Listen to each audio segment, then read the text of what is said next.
Aloha, I'm Katie Jones, a nutrition student at the University of Hawaii at Manoa. Today I'm going to be showing you how to make a quick and easy vegetarian entree called Mexican Polenta Casserole. I found this recipe on one of my favorite blogs, Kath Eats Real Food. The writer of this blog is actually a registered dietitian, so you can bet that this recipe is going to be healthy and delicious. Before you start cooking, it's always a good idea to practice good sanitation by thoroughly washing your hands. I'm going to take a minute now to do so and also preheat our oven to 350 degrees Fahrenheit. That way, when we're ready to bake our casserole, the oven is preheated. Now that I've washed my hands and our oven is preheated, we can go ahead and start making our Mexican Polenta casserole. This recipe uses common ingredients that can be found at any local grocery store. This recipe calls for the following: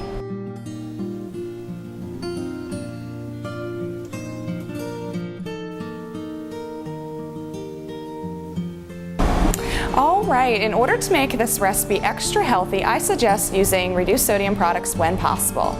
Today I have used no salt added fire roasted tomatoes, reduced sodium black beans, as well as 30% less sodium taco seasoning. In addition, I have rinsed the black beans with water in order to reduce the sodium in that way as well. To keep the fat low in this dish, I've opted to use low-fat Mexican shredded cheese. Alright, now we're ready to start heating up our main ingredients for the casserole. Over medium heat in a pan like the one I have here, you can use a little bit of cooking spray. We're going to keep this nice and low fat and healthy, so no need for additional oil. Then we're going to go ahead and add our peppers first. Peppers are in, so now we can add the corn.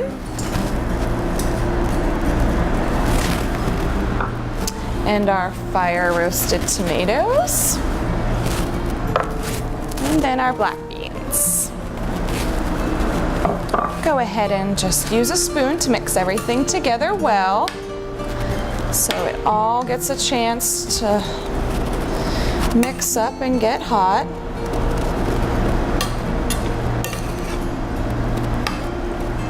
Okay, now that our ingredients are incorporated, we will sprinkle our 1 tablespoon of taco seasoning over the top. Okay. And then again, you just want to mix everything together gently to incorporate all the flavors. As our vegetable and bean mixture is heating up, I just wanted to tell you a little bit about the healthy ingredients that we're using here today. Our black beans are a good source of lean protein, complex carbohydrates, and soluble fiber. The vegetables, including the peppers, tomatoes, and corn, are low calorie, adding lots of flavor, fiber, and vitamins to this dish. Alright, we're now ready to prepare our polenta. So we'll be removing the bean and vegetable mixture from the heat, and then using a small saucepan like the one I have here, we're going to go ahead and heat 1.5 cups water to a rolling boil.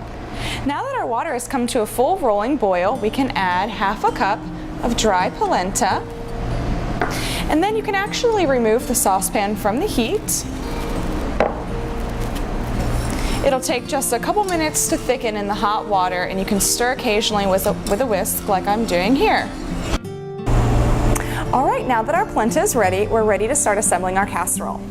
First, take the heated vegetable and bean mixture and pour it into a medium-sized casserole dish like I have here. Be sure to always pour hot ingredients away from you. That way, if they splatter, you won't get burned.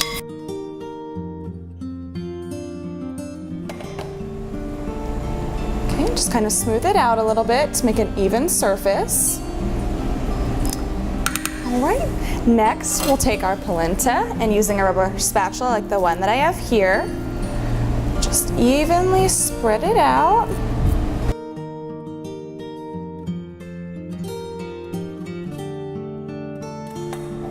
Just take a moment to spread your polenta so there's polenta in every bite.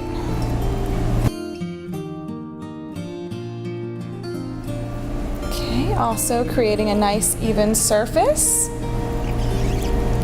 Okay, and then take our last ingredients, the shredded Mexican cheese, and sprinkle it evenly over the top of the polenta. All right, and voila, our casserole is ready to be baked.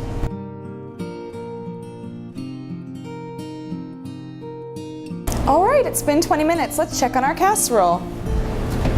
Ooh, the cheese is bubbling. I think it's ready.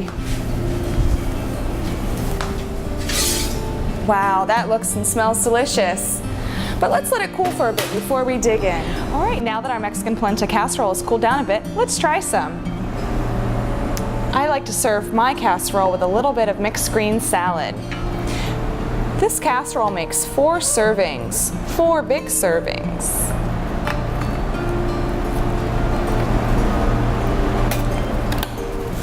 All right, the bottom's a little bit liquidy, so be careful.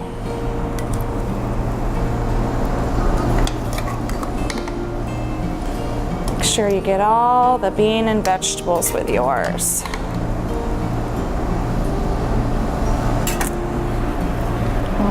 And I also like to top my Mexican polenta casserole with a little bit of low-fat Greek yogurt.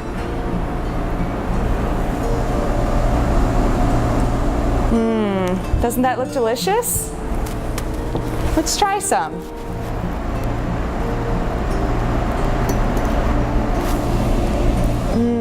Well, I hope you've enjoyed watching me make the Mexican polenta casserole, and I hope you'll try it on your own as well. Mahalo for watching.